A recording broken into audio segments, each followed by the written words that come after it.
नमस्कार, मैं हूं आपके साथ अक्षता मौर्य। आप देख रहे हैं न्यूज़ 7 हिंदी। आइए नजर डालते हैं बिहार की मुख्य खबरों पर। बिहार विधानसभा चुनाव के कुछ महीने पहले राजद सुप्रीमो लालू यादव के बेटे तेज प्रताप यादव के खुल्लम खुल्ला प्यार के इजहार ने सियासी तूफान खड़ा कर दिया है। भ्रष्टाचार और परिवारवाद के आरोप से पहले ही घिरे लालू ने सियासी मजबूरियों के आगे बड़े बेटे की कुर्बानी देने में 24 घंटे भी नहीं लगाए, लेकिन तेज प्रताप यादव को परिवार और पार्टी से बाहर निकालने से ये मामला ठंडा नहीं पड़ने वाला। इसने डबल इंजन वाली जेडीयू बीजेपी सरकार को एक और हथियार पर यादव परिवार पर हमले की दे दिया है। देखने वाली बात होगी कि क्या तेज प्रताप यादव खामोश बैठ जाएंगे या बागी तेवर अपनाएंगे और विरोधी दलों का मोहरा साबित होंगे। विश्लेषकों की यह भी राय है कि तेज प्रताप यादव का कोई अपना जनाधार तो नहीं है, लेकिन अगर उन्होंने बागी रुख दिखाया तो पार्टी और परिवार के लिए किरकिरी का सबब बनेंगे। अगर वो परिवार पर जवाबी हमला बोलते हैं तो बीजेपी जेडीयू उसे हथियार बनाने से नहीं चूकेगी। तेज प्रताप यादव खासकर पिता के बजाय छोटे भाई तेजस्वी यादव पर निशाना साध सकते हैं। माना जा रहा है कि तेज प्रताप पर इस कार्रवाई के पीछे उनका ही सियासी दबाव है।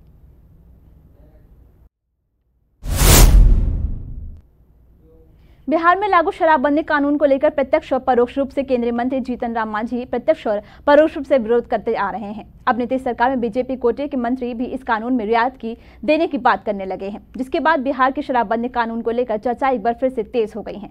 दरअसल बिहार में भाजपा कोटे से पर्यटन मंत्री राजू सिंह ने कहा है कि शराबबंदी की वजह से बिहार का होटल व्यवसाय और फिल्म उद्योग काफी प्रभावित हो रहा है। इन परेशानियों को दूर करने के लिए उनका विभाग प्रयास कर रहा है। मंत्री राजू सिंह ने जोर देते हुए कहा कि शराबबंदी से होटल और फिल्म उद्योग प्रभावित हो रहा है। इस नीति के चलते इन लोगों को कठिनाइयों का सामना करना पड़ रहा है। इसलिए इस मुद्दे पर मुख्यमंत्री नीतीश कुमार से मिलकर चर्चा करेंगे और गुजरात की तर्ज पर बिहार में भी शराबबंदी कानून में रियायत देने को लेकर अपनी बात रखेंगे। बता दें कि पर्यटन मंत्री द्वारा इस बयान पर राजनीतिक प्रतिक्रियाओं का दौर शुरू हो गया है। बता दें कि मंत्री के इस बयान के बाद जेडीयू ने तीखी प्रतिक्रिया दी है।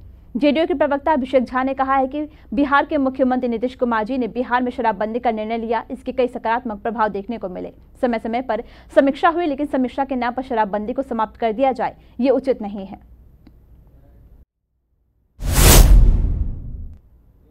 बिहार की राजधानी पटना में करीब 1 साल बाद कोरोना वायरस के 2 नए मामले सामने आए हैं, जिसने स्वास्थ्य प्रशासन को चौकन्ना कर दिया है। बेली रोड स्थित एक निजी अस्पताल में भर्ती 2 मरीजों की कोविड-19 जांच पॉजिटिव आई है।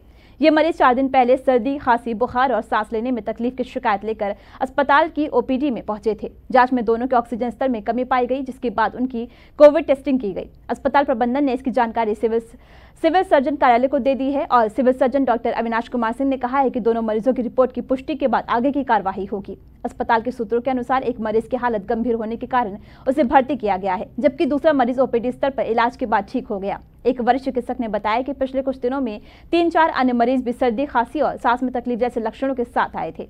उन्हें कोविड की जांच की सलाह दी गई, लेकिन उन्होंने टेस्ट नहीं करवाया। ये स्थिति चिंताजनक है, क्योंकि पटना में 1 साल बाद कोरोना के मामले सामने आए हैं।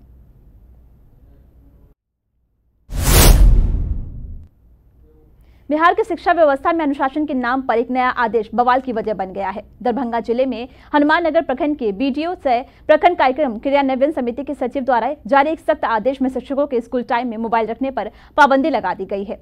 आदेश के अनुसार अब हर शिक्षक को विद्यालय में प्रवेश करते अपना मोबाइल फोन प्रधानाध्यापक को जमा करना होगा और छुट्टी के समय ही वह मोबाइल फोन उन्हें वापस मिलेगा। इस आदेश को लेकर शिक्षकों में जबरदस्त आक्रोश है। शिक्षक संगठनों का कहना है कि यह कदम न केवल गैर जरूरी है, बल्कि इससे शिक्षक समुदाय को अपमानित किया जा रहा है। कई शिक्षक इसे मानवाधिकार और निष्ठा के हनन की संज्ञा भी दे रहे हैं।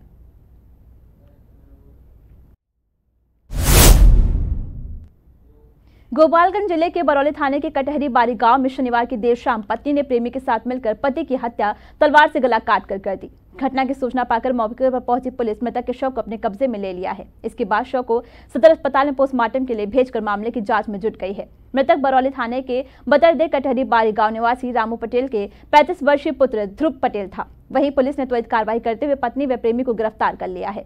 घटना की जानकारी देते हुए सदर एसडीओपी राजेश कुमार ने बताया कि देर रात सूचना मिली थी कि कटहरी बारी गांव में एक युवक की हत्या कर दी गई है, जिसके बाद पुलिस ने मौके पर पहुंचकर शव को बरामद किया है।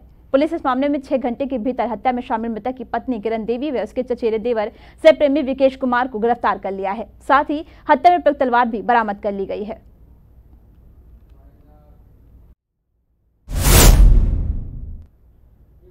बिहार की मुख्य खबरों में बस इतना ही। देखते रहिए न्यूज़ 7 हिंदी।